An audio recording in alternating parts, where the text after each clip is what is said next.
Europe 1 Soir. 19h, 21h, Pierre de Villeneuve. Avec mes camarades de la deuxième heure. Bonsoir Vincent Roy. Bonsoir Pierre. Journaliste et essayiste. Bonsoir Jean-Claude Dacier. Bonsoir. Chroniqueur politique. Bonsoir à vous Julien Dive.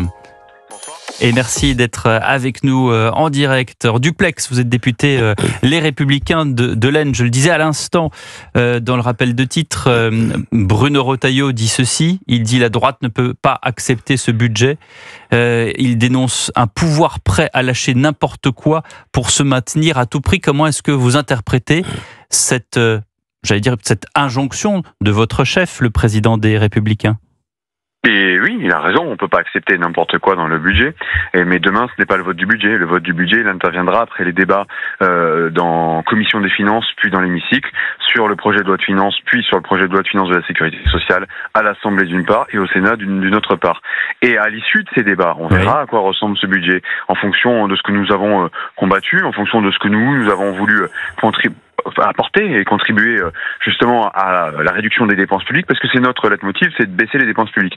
Et à l'issue de ces débats parlementaires sur le budget, on prendra une position sur la question. Mais il a raison de dire, on ne peut pas accepter n'importe quoi. Mais demain, ce n'est pas le vote du budget, justement, c'est autre chose. Ce sont les censures. Et donc vous avez dit que vous n'allez pas, en tout cas, Laurent Wauquiez a dit qu'il n'était pas pour, censurer les gouvernements, les premiers ministres. Donc vous allez ne pas voter la censure.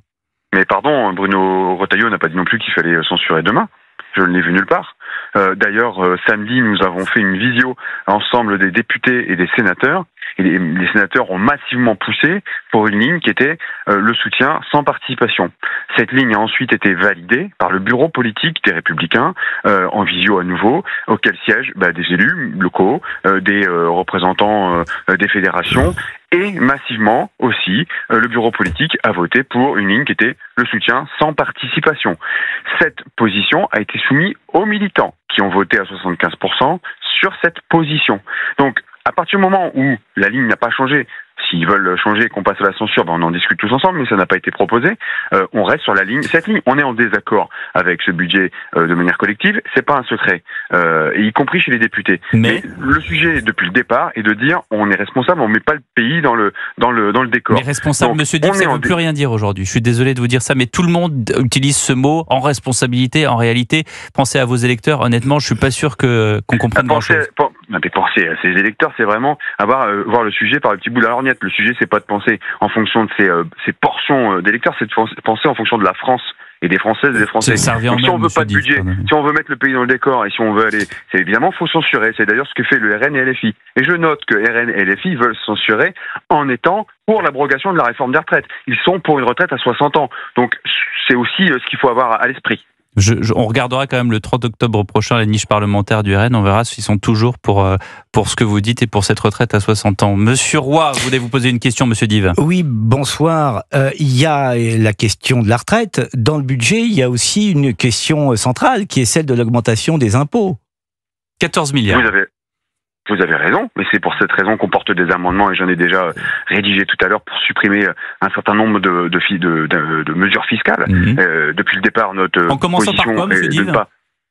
Par exemple, moi, c'était sur les carburants. Vous voyez, j'ai porté un amendement tout à l'heure pour revenir sur cette mesure qui revient sur l'aide au carburant, au biocarburant. Le E85. Vous avez beaucoup de nos compatriotes, le 85 par exemple, mais pas uniquement le SP95, puisque vous avez un pourcentage de biocarburant dans le SP95 et le SP98, et c'est du pouvoir d'achat pour beaucoup de nos compatriotes. Donc, revenir sur cette mesure me semble inacceptable. Il faut pouvoir à la fois nettoyer cette partie budgétaire. Donc, on y travaille. Il faut pas penser qu'on n'est pas sur ces sujets-là.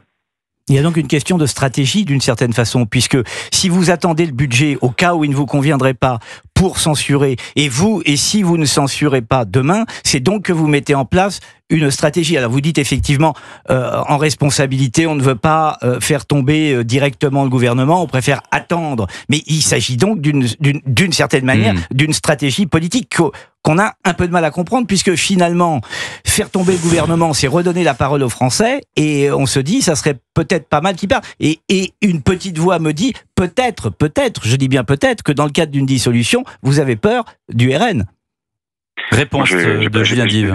J'ai surtout envie que les Français prennent la parole dans les urnes pour une élection présidentielle. Et c'est comme ça que les choses se trancheront. En vérité, on voit bien qu'il n'y a pas de projet de société, les Français ne se reconnaissent pas dans un projet, et ce débat se tranche au travers d'un projet de société. Ce projet de société se diffuse au travers d'une élection présidentielle. Et là, chacun pourra présenter sa vision des choses. Est-ce qu'on veut plus de sécurité ou moins de sécurité? Est-ce qu'on veut plus d'impôts ou moins d'impôts? Est-ce qu'on veut plus de social ou moins de social? Est-ce qu'on lutte contre l'assistanat ou pas? Est-ce qu'on veut plus d'immigration ou pas? Est-ce qu'on veut une retraite à 60 ans ou pas? Voilà, ça sera dans une élection présidentielle. Vous parliez, Julien Dive, de la visio de samedi. Il se trouve que je suis assez informé par ce qui s'est dit, et notamment un de vos camarades, Jean-Didier Berger, pour ne pas le citer, qui a dit lors de cette visio « Arrêtons de parler d'exigence, ouvrons-nous à toutes les concessions possibles pour éviter la dissolution, y compris celles qui font plaisir à la gauche ».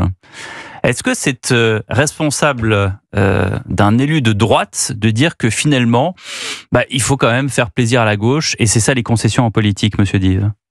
Vous me demanderez à l'intéresser, je ne vais pas parler à sa place, et je ne vais surtout pas... Vous avez assisté à la visio, monsieur Dive? J'ai participé à la visio, mais je suis pas l'intéressé, donc je vous invite à le contacter et le faire participer en antenne, ça sera beaucoup plus simple comme ça sera pour le premier point, puisque vous l'avez cité.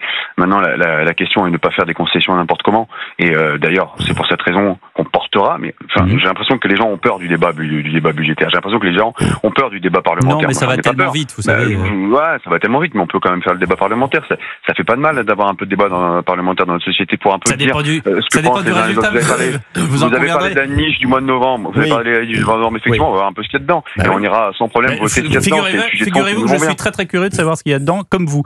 Monsieur Dacier, Jean-Claude Dacier. Monsieur Dive, il y a une petite question pour finir peut-être. La presse est assez sévère avec globalement l'attitude des Républicains au cours de cette soirée d'hier. Est-ce que vous n'avez pas le sentiment que la guerre des chefs vous emmène à la catastrophe? Mais la guerre des chefs a emmené et emmène tous les partis en réalité à la catastrophe. Aujourd'hui, c'est les Républicains pour ce moment, en tout cas, c'est ce que ça semble donner comme image, même si j'ai quand même un peu de mesurer un peu le propos. Ça a été pareil à gauche, ça a été pareil à une époque, même à l'extrême droite et à l'extrême gauche. La guerre des chefs, effectivement, est mortifère pour les partis politiques. Donc il faudra qu'à un moment, après ce moment, puisque dans une famille politique, on sait s'engueuler, vous avez tous des familles et vous vous engueulez aussi en famille, je pense, ça peut arriver. Il faudra après qu'on se calme et qu'on se resserre les coudes, parce que il y a des élections, je redis, présidentielles, et un nouveau projet de société à proposer à nos Français, aux Françaises et aux Français. On verra bien comment tout ça s'organise, mais d'ici là, il faut tenir. Monsieur Dacier. D'ici là, il faut tenir. Alors je vous propose d'écouter Laurent Wauquiez versus Jonas Haddad au sein même de votre parti. L'Assemblée nationale est divisée, mais cela n'empêche pas d'avancer. Et notre priorité, c'est que la France ne soit pas bloquée. Et nous nous engageons, conscients des compromis nécessaires, pour que des lois indispensables soient adoptées. Hier soir, nous avons eu un vote des militants Les Républicains. Nous avons soumis aux militants Les Républicains la question suivante. Est-ce que vous souhaitez ou pas participer à ce gouvernement ? 75% des militants Les Républicains, c'est vérifié par huissier, avec une forte participation, ont dit « Nous ne voulons pas participer à ce gouvernement ». Je suis porte-parole du parti, je n'en suis pas le président. Bruno Retailleau a fait un tweet pour expliquer sa position. Moi, je vous dis que si j'étais député, je ne le suis pas, je voterai la censure. Voilà, c'est ce que dit Jonas Haddad, qui n'est pas député. Et alors, il y a beaucoup de, il y a beaucoup de off aujourd'hui. Moi, personnellement, j'ai eu beaucoup de représentants des LR au téléphone. Il y a pas beaucoup de gens qui sortent. On a l'impression quand même qu'il y a une crise majeure aujourd'hui. Vous avez dit, oui, on s'engueule dans toutes les familles, c'est normal. Peut-être, mais on est là quand même, on parle de la droite républicaine, monsieur Dive. Non, mais attendez. Crise majeure de quoi ? Que des gens s'expriment alors qu'il y a un débat qui a été tranché, y compris par les militants, comme l'a dit Jonas Haddad, et dont la question était plus précisément, parce qu'elle a oublié de le dire, soutien sans participation au gouvernement, et qui est tranché, on le respecte, puisque ça a été tranché. Donc, pas de participation. Je vous précise que d'ailleurs, qu'est-ce que vous en pensez justement de ceux qui sont... refusé, pour mon cas personnel, j'ai refusé de rentrer au gouvernement, puisque la proposition m'a été faite. Voilà, ça a été indiqué. Donc, je respecte la ligne qui a été définie. Mais est-ce que vous respectez ceux qui sont partis au gouvernement ? Non, mais à partir de Madame ce moment-là, Monsieur Jeanbrun, je vais vous répondre, laissez-moi finir. À partir du moment où la ligne est posée, il en est de même pour celles et ceux qui prennent des positions différentes, comme vient de le faire Monsieur Haddad. Si j'étais député, fais-toi élire député, puis tu feras ce que tu veux, voilà. Et quant à celles et ceux qui sont rentrés au gouvernement, ils ont fait un choix personnel qui les met en retrait. du parti. En retrait, ça veut dire quoi ? Vous avez entendu comme moi qu'il y avait une procédure qui était proposée par Bruno Retailleau. Une procédure comme celle-ci, c'est une procédure qui passe par le bureau politique. Il peut aussi leur appartenir pour leur part de démissionner s'ils le souhaitent du parti. On verra bien ce que vous la les procédure encouragez donne. Vous les encouragez, vous, Monsieur Dive, à la démission ? Vous les encouragez ? Je leur ai dit que ce serait mieux que ça vienne d'eux-mêmes. Ça a le mérite d'être clair. Vincent avait une autre question pour vous. Je prolonge la question de Pierre de Villeneuve en étant peut-être un peu plus brutal, mais par ironie. Ça nous changera, parce que généralement, c'est moi qui suis plus brutal. C'est quoi les Républicains aujourd'hui ? Est-ce que c'est encore le résurgence d'un grand parti gaulliste qu'on a connu ? Beaucoup de Républicains sont Macron compatibles. Beaucoup d'autres sont Le Pen compatibles. Il va falloir mettre de l'ordre, parce que franchement, on n'y comprend plus grand-chose. Julien Dive. Ouais, qu'est-ce qui vous réunit en clair ?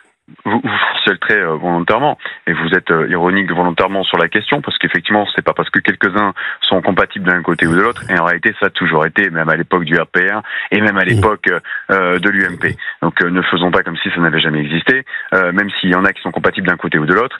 Les Républicains, c'est effectivement, à mon sens, une résurgence de ce que vous évoquiez comme un mouvement gaulliste. Maintenant, ce mouvement gaulliste a connu des périodes fastes et des périodes plus difficiles, et de reconstruction. Il faudra faire cette période de reconstruction, se calmer, parce que dans le moment de la tempête, on n'arrive pas à dialoguer et à redéfinir les enjeux. Je suis désolé, vous avez raison. Mais monsieur Dive, vous savez quoi ? Ce soir sur Europe 1, moi je vous remercie déjà d'être à l'antenne, parce qu'il n'y en a pas beaucoup des LR qui sortent en ce moment, donc vraiment je vous remercie. Et puis je voudrais vous faire écouter quand même une proposition. Elle a été faite tout à l'heure sur Europe 1 chez Laurence Ferrari, celle d'Éric Ciotti. Très bien. Bruno Retailleau, il m'a pas suivi l'année dernière. Ce fut, je crois aujourd'hui tout le monde peut le reconnaître, du moins à droite, une erreur. En tant que président d'une formation politique de droite, je prône l'alliance avec les formations qui me paraissent les plus proches de moi. Donc, je l'ai fait l'année dernière avec le Rassemblement national. Et j'invite aujourd'hui les LR, parce que sur l'essentiel, sur l'immensité des sujets, on pense la même chose. Et nos électeurs, moi, dans mes rues de Nice, ils me disent, mais depuis des années, regroupez-vous. Il a peut-être pas tort sur une chose, Éric Ciotti, Julien Dive, c'est que vous pensez sur beaucoup de sujets, vous pensez la même chose en fait. Oui, il y a beaucoup de sujets sur lesquels on a des points communs, mais on a aussi des points de divergence sur certains sujets. D'ailleurs, je note qu'Éric Ciotti a aussi des points de divergence, par exemple sur les retraites avec le Rassemblement national. C'est d'ailleurs son point majeur de différence sur les questions économiques avec le Rassemblement national. Moi, je dis plutôt, Éric, reviens à la maison, Éric, puisque aujourd'hui tu es à la tête d'une petite boutique et que on a besoin de tous se rassembler. Reviens à la maison. Mais en tout cas, vous adhérez à l'idée du rassemblement, simplement pas dans ce sens-là, si je comprends bien. Eh ben, ça sera le mot de la fin, ce petit oui. Ouais, sauf que demain, qu'est-ce qui se passe alors ? Vous soutenez ou vous votez la censure ? J'ai pas entendu. Je vous ai répondu tout à l'heure, j'étais en phase avec la ligne qui a été tranchée. Je n'ai pas entendu le président changer de ligne. La ligne qui a été tranchée, c'était participation ou non participation ? Non, c'était soutien sans participation, point. Soutien, d'accord. Voilà, merci beaucoup Julien Dive d'avoir été... Ce qui ne veut pas dire qu'on est d'accord avec tout, la preuve, on est d'accord avec tout. On va pas refaire l'entretien parce que vous savez, bien sûr, merci beaucoup Julien Dive d'avoir été notre invité sur Europe 1.